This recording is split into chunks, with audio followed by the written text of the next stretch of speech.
Murad və Məmmədova xatun.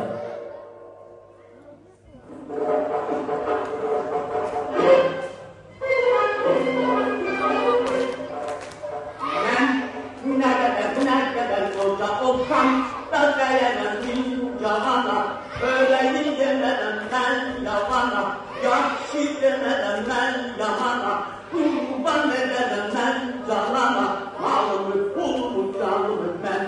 Gəl, hanım gəl, yanıma gəl, canım gəl, yanıma gəl, canım gəl, yanıma gəl, mənim gəl,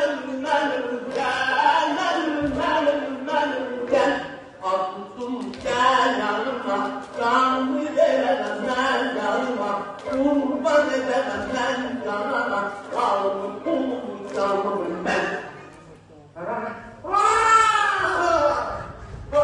Məşədi İbad illər keçsə də insanların dəyişə biləcəyini düz bilirdi. Amma niyyətlərinin həminki kimi eyni qalacağını düşünmürdü.